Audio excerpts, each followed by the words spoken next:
What's up, guys? It's Hunter Sigi from CheckShovPoker.com, and the title of today's video is Average Friday Night. So the reason I chose to do this video is because I got myself in a lot of interesting spots last weekend, and I felt like you could gain from some of them. So without further explanation, let's just jump into some of these hand histories. So in this first hand, I was sitting in a 2-5 waiting to play 5-10, and this happened. So I just thought it was kind of funny because it really just illustrates all the reasons why 2-5 players can't move up to 5-10. So right away you see EP1 limp, he's terrible, just write him off as a bad player. MP over limps when he knows I'm on the button and I'm very aggressive, so he's terrible. Cutoff isolates to 25 and he knows MP and EP1 are really bad. He should be making it bigger. That's just terrible. Then I'm on the button with King Queen. And this is a situation where about 95% of 2-5 players would flat here. And although that's a profitable play, I don't think it's the most profitable play. Because when you flat, you give the big blind, EP1, and MP a great price to continue with the hand. And when they do continue with the hand, their equity dilutes your equity and devalues the high card strength of your hand. It also prevents you from utilizing fold equity at its maximum capacity because the pot is now multi-way. So what you should try to do is 3-bet here and create a heads-up pot against the cutoff, or just take all the money down pre-flop. So I 3-bet to 75. It folds around back to the cutoff, who calls. The cutoff is actually a good, competent player. I just don't really think that he was isolating to the right size here. Now the flop comes ace ace 9 with 2 hearts, cutoff checks to me, and here's another situation where all of the times I see 2-5 players trying to experiment with a more loose aggressive style, they make the mistake of c-betting with king queen on this board, and I just think that's bad because you're going to have so many combinations of broadways that miss on this board here that if you're c-betting with king high, I really think you're just barreling way too often and it makes you easy to play against. I actually think that this is played better if you check it back because it has enough showdown value that it can win, and it also balances out your c-betting range a little bit. So I decided to check back, and the turn is a queen of clubs, so this improves my equity significantly. The cutoff certainly isn't a nit, so he can have all of those smaller broadways and smaller pairs that he should be isolating with. He leads into me for $85, and obviously I have way too much showdown value to fold. I don't have enough value to raise, so I really think my only option here is to call and evaluate rivers. And then a terrible card comes off on the river. It's the Jack of Hearts, and my opponent bets 205. So here's a situation where I see guys try and hero call, and I really think that's a mistake because in order for you to hero call here, you basically have to say that you think your opponent is going to take a hand like 8-7 or 7-6 suited and just barrel off with it. Because the rest of his hands either have showdown value, they either turned a pair or rivered a pair, or had a pair the whole time, or they're just crushing you with a flush or an ace, or a full house, I guess, on rare occurrences. And because of that, I just don't really see a way for him to ever be bluffing enough that you can call a bet of 205 here. The only reason I'm still talking about this river is because I've seen a couple situations in 5-10 games or 10 and a quarter games where the button will get to the spot with the king of hearts in his hand, and he knows that calling isn't a great play, but bluff raising here would be really good, especially when stacks are much deeper than they are in this 2-5 game here. And I think bluff raising here with king queen and the king of hearts in a bigger, deeper game would be a really strong play because having a queen in your hand prevents your opponent from having ace queen and queens full of aces as often, and it also blocks the nut flush. And your range is still relatively uncapped because there are going to be instances where you check back ace queen and ace jack yourself. And because of that, I think that first of all, you have enough hands in your range that you can raise for value that you can also support some bluffs, and I think King Queen with the King of Hearts would probably be the best candidate for that. So that situation doesn't come up very often, and I just ended up folding in this situation. But there are just rivers like this where you really need to be cognizant of what you'd like to bluff with here when the cutoff leads, and that would be one of those situations where you would do that. So on to the next hand. All right, so in the second hand, I finally sit down at 5-10, and I find out we have a mandatory button straddle, so I'm obviously really happy about that.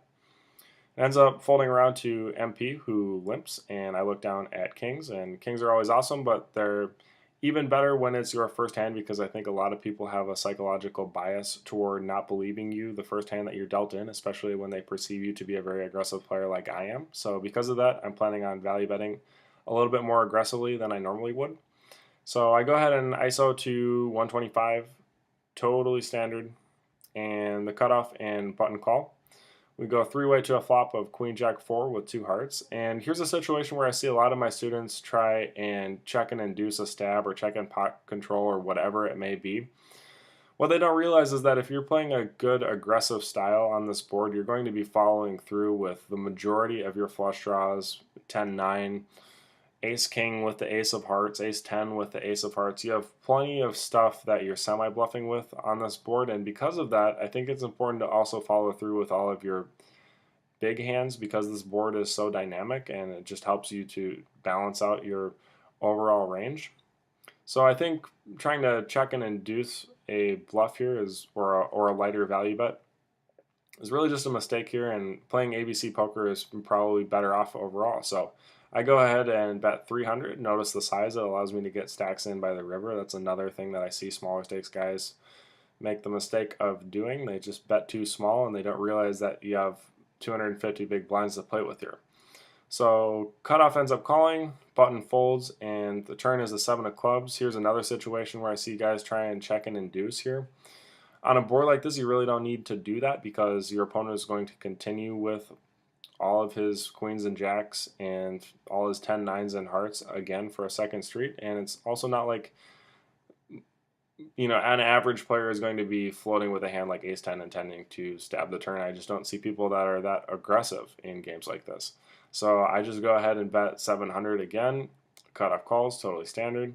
River is a complete brick. It's the deuce of spades. And again, I see players all the time just try and check and induce a bluff from an amateur player who has no aggression or understanding of fold equity in his game, and because of that, they miss out on value the rare times that their opponents have something like ace queen or king queen on this board and they're capable of calling a $1,200 shove. So I'm really just going to play this hand very ABC. I end up shipping and he calls with ace queen, and it looks like a pretty standard pot here, but honestly, there are a lot of pitfalls where people go wrong here, and it's just because they're not evaluating the dynamic nature of this board, and they're also not seeing how their range contorts if they're playing an aggressive style. So because of that, I just wanted to show you this hand to make sure that you're aware of all of the things going on in the background of this situation.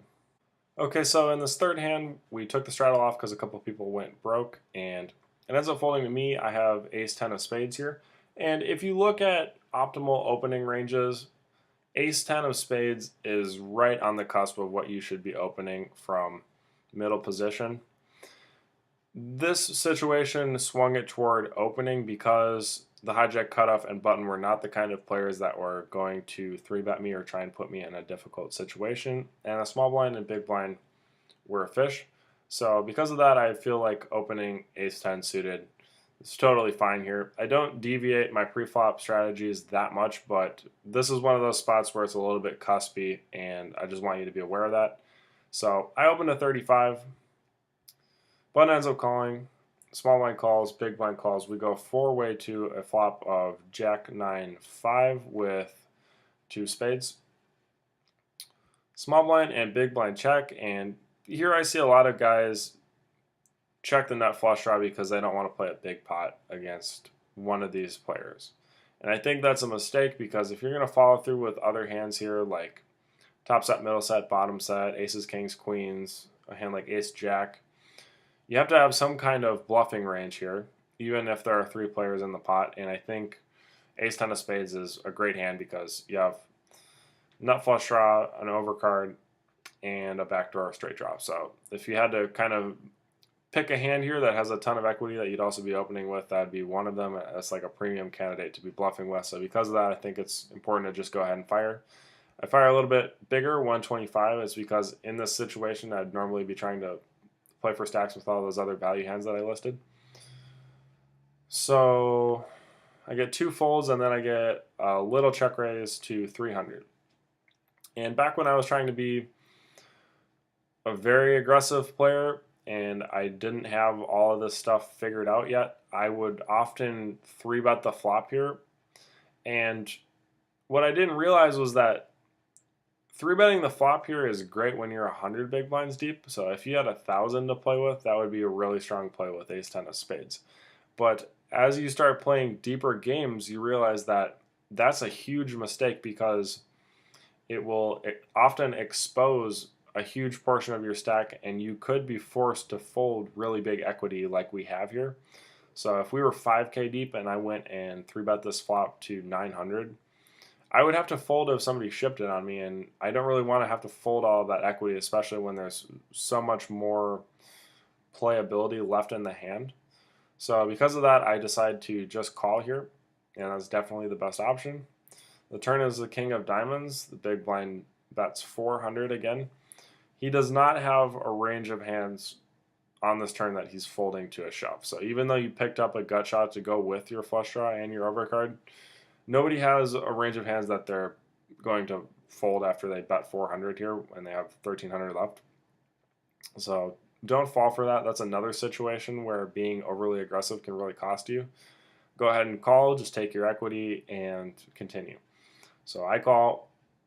The river is the 10 of hearts, and he bets 600. Obviously, there's really nothing that he can be bluffing with here because I have the ace of spades in my hand. If I didn't, I might consider hero calling because he could be check raising and barreling off with a hand like ace 8, ace 7, ace 6, ace 4, ace 3, ace deuce of spades. But because I have the ace of spades blocker, there's almost nothing he can be bluffing with. He'd have to have a hand like 8, 7, or 7, 6 of spades. And I just think that's so unlikely if you consider all the other combinations of hands in his range. So it's a pretty easy fold here, and he ends up showing me 5s, which is actually pretty interesting because if we had been deeper, so like let's say we had 3K left on this river, I think shoving might have been a realistic play when he uses the bet sizing like that, because I don't see a lot of players use a small bet size to try and induce a shove when they have a straight here. So just a little minor thing that I noticed. Overall, the biggest theme of this hand is just make sure that you aren't overly aggressive in situations where you can expose your hand and your equity, and you may be forced to fold. Okay, so in this fourth hand, here's a situation where a lot of my students get confused. They always ask me, what's a good spot to overbet bluff?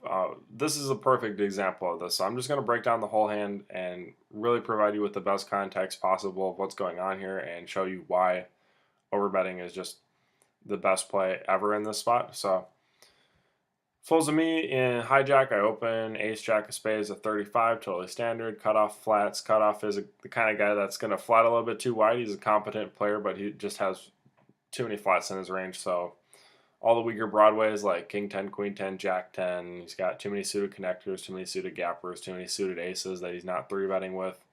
And because of that, you can kind of just pick him apart if you know what you're doing, even though he's what most people would consider a solid player. So we end up going heads up to a flop of 10, 6, 3 with 1 spade, 2 hearts. If you had to construct a range of hands to barrel with, you'd start with flush draws. Then you'd move on to open enders, which would be 5-4. Then you'd move on to gut shots, which would be 9-8 and 8-7. And then you would start adding backdoor spade draws if you needed a little bit of extra stuff in there, which I do. So I go ahead and fire 50, totally standard, and cutoff ends up calling. So this is one of those flops where I'm probably not getting enough fold equity for this bet to be profitable. Because, like I said, this guy is flatting me with a really wide range, and that allows him to hit a 10 a bunch on this board. It allows him to hit a 6 or a 3 a bunch on this board. He has all the draws, all the gut shots. He's going to be continuing a lot. But just because he's continuing a lot on this street doesn't mean that I should just slow down and give up and check fold. He's actually folding way too often on a lot of different turn cards, and he's also folding too often on a lot of rivers. And I'm going to show you what I do against people like that. So the turn is a queen of diamonds. And again, if you had to construct a range of hands to barrel with on the turn, you're going to start with flush draws, and you're going to move on to open enders, and you're going to add gut shots if you need extras, because there is no backdoor flush draw that you can pick up on this board. So hands like ace jack and king jack and jack 9 and 9-8 would all be examples of hands that you should fire with. You might even have king 9 suited here, but it doesn't really matter. These are all hands that you should be firing with, especially since the overcard changes the board, it changes the relative strength of your opponent's hand, and it gives you a little bit more equity. So I go ahead and fire 125, cutoff calls again. So what's his range look like again? He has all those flush draws that he's deciding to not raise me with, either on the flop or the turn. He's got hands like 5-4. He has hands like 9-8 that maybe they were a gut shot and now they pick up a double gutter. And he also has a bunch of 10s in his range. And he may also have a queen with hearts to go with it. Then we get to the river. It's the 5 of spades. And a lot of guys slow down on the 5 of spades thinking that it improves too much of your opponent's range. It kind of connects those suited connectors, but it actually doesn't, because he doesn't have deuce 4 in his range. He's probably not calling two streets with 7-4 unless he has 7-4 of hearts. He's not calling two streets with 6-5 here, or 3-5, or 5s. So this 5 of spades is basically a blank, even though it might not look like it. And then we really just have to take a look at what improved in our opponent's range. So I guess 5-4 picked up a pair, but that can't call a bet. A 10 could probably call up to a pot size bet. But then if you take it a step further and you just think a little bit farther ahead than your opponent, you realize that such a huge proportion of his range is missed flush draws and 10s, and such a small portion of it is hands like ace queen, king queen, queen jack, or queen 10 of hearts, that you're really just obligated to barrel off and 2x the pot, or 2.5x the pot here. And it's because a lot of people, again, just they have psychological biases, and one of them is that they don't like to make bad calls in big pots.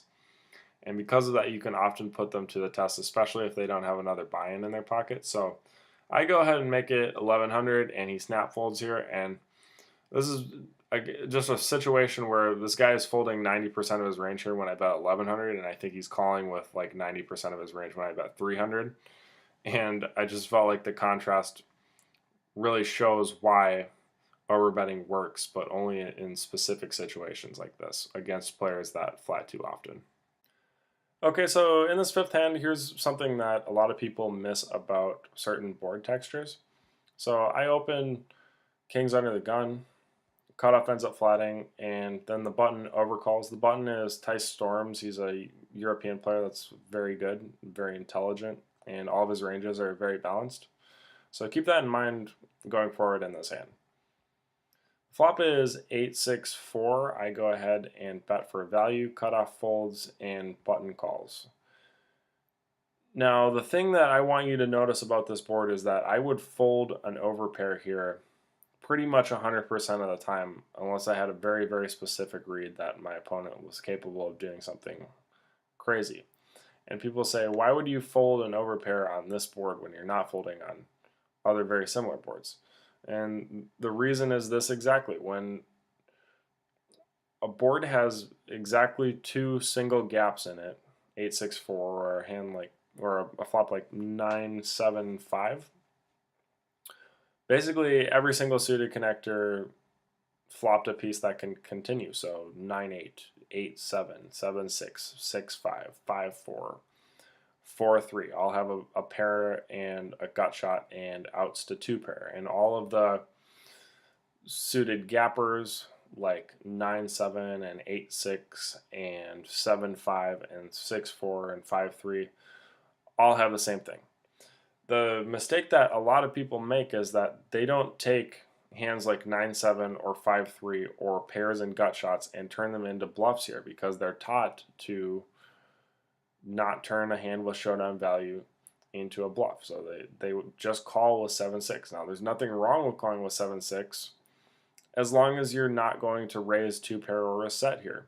Because if you do decide to add a raising range, you have no bluffs in it, and because of that, I can really exploit you and just fold kings here 100% of the time. So that was just one thing that I wanted you to notice about this board. Moving on, turn is a 10 of diamonds. Same thing. Now we have three gaps on this board. I bet again for value Tice calls, and the river is the four of spades. The four of spades doesn't really change anything except if he has 5-4. There are only two combinations of that: 5-4 hearts or 5-4 of diamonds. He doesn't even have 4-3 here, so I really don't have to worry about that. Had he flopped 8-6 and for some reason decided to slow play that, I've now improved and made the best hand. But overall, this is pretty much a blank. And when I'm playing against very good players like Tice, I try and play as GTO as I can. So you won't see me make these crazy bet sizes where I go really big or really small, or you won't see me contort my ranges in a very extreme way. I'm basically just trying to play as unexploitably as possible until I can notice some kind of internal flaw in what they're doing. And he's one of those guys that's very balanced, and I just can't figure out anything wrong with his game. So because of that, I just end up going with a normal size with a normal range and betting 450. He ends up tank folding a pair here, and I think he made a very good play because I might not be bluffing enough on this board. I might not have enough air in my range, and I don't really think that there's a way that I can add enough air to my range because I just have such a huge range advantage against his button flooding range, especially when the cutoff is involved on the flop and my flop C betting range. So that's kind of how boards like this end up panning out, and it was just something that I wanted you to notice about this very specific board type with two gaps in it. All right, hand number 6 folds to hijack, who opens to 35, cutoff calls, I 3-bet with 9-7 suited. Here's a question that all my students ask me. They ask, are the light 3-betting ranges that you're suggesting for cash games or for tournaments? And my answer is always the same. It depends on stack sizes. So if stacks are really deep, 200 big blinds or more, it's very important to 3-bet light with hands that have the ability to flop big equity. So suited connected hands and suited gappers are great because they allow you to flop big draws that you can continue to fire with. And they pair well together with big hands like aces, kings, and queens, which are also hands that you're trying to get 3 streets of value with, okay? Now, as stacks start to get shallower, a few things start to change. So let's say that stacks are 100 big blinds instead of 200 big blinds. Now all of a sudden it's less beneficial for you to peel a 4-bet. So let's say somebody with 100 big blinds goes up to 325 here. You can no longer call his 4-bet with 9-7 suited because the stack to pot ratio is too shallow. Now compare that to 200 big blinds. You can definitely call because there's plenty of playability left, and people generally 4-bet too tight, and because of that you can really just take advantage of it, and you know you have a lot of implied odds. Now take this a step further, make the stacks even shallower. Let's say you're in a tournament, 40 big blinds, 30 big blinds, 20 big blinds. Hands like 9-7 suited don't perform as well, and it's because they don't have any blocker value. So when you're 3-betting shallow and you have fewer streets to play the times that you do 3-bet, you need to have some kind of blocker value with either an ace or a king in your hand, preferably suited. And as you get really shallow, let's say 10, 15, 20 big blinds, The suitedness factor of that doesn't really even matter anymore because all it does is add 3 or 4% equity to your hand. You're really just using those high card blockers to get your opponent to fold more often. It's less likely that he also has an ace or a king in his range, and you just need to be aware that the times that you do get called, then you're really crushed because often you'll be very dominated. Okay, but that's just part of using a very aggressive style. So to answer all of your questions, my ranges depend on stack sizes. So suited connectors perform way better when stacks are really deep, and uh, small aces work better when stacks are shallower. So anyway, small blind, big blind fold, hijack calls, cutoff calls, and now you're going to get to see why I like to have suited connectors in position when stacks are deep. So the flop comes king 4-3 with 2 clubs, hijack and cutoff check. Now if I'm going to value bet hands like aces and ace king and top set here, I also need to have some bluffs in my range, and if I had to pick hands to bluff with, it'd be ones with the biggest equity. 9-7 of clubs is one of those. My clubs are almost always good, and I also have a backdoor straight draw to go with it. So to balance my range out and also just to make the most profitable play, I go ahead and bet 235. Hijack calls, cutoff folds, and we see a turn card of 6 of diamonds here. Hijack checks at me. Now again, if I'm going to value bet aces, kings, then ace, king, on this turn I also need to have some bluffs in my range, and I'd like to have bluffs with a lot of equity. 9-7 has the most equity of any hand that I would have in my range, I believe. So I basically force myself to bet here even if I think this bet is only break even. And the reason for that is just to balance out my range. So remember that you don't value bet so that you can bluff. You bluff just the right amount so that you can add extra value to your value bets. So by occasionally betting a hand like 9-7 of clubs here, I add more value to my bigger hands like aces, kings, and ace, king, and it allows me to create more value for my entire range here. Now I'm never deliberately taking a line where I think I'm losing money so that I can make even more money with my bigger hands. I don't know if that actually comes up in Hold'em, but I am going to take all of the break even spots like this spot right here, and I'm going to turn this into a bluff so that I can add more value to my big hands. Okay, now the next thing to consider is stack sizes. So I may have used the wrong c-betting size on the flop. Maybe I should have gone a little bit bigger to make this a 2-street hand and not have to overbet here, but I do still have options. So I could make it 300 here, and if he calls, the pot will be 1460, and I'll have 800 left to play with in effective stacks, and that's a totally reasonable size to shove on the river.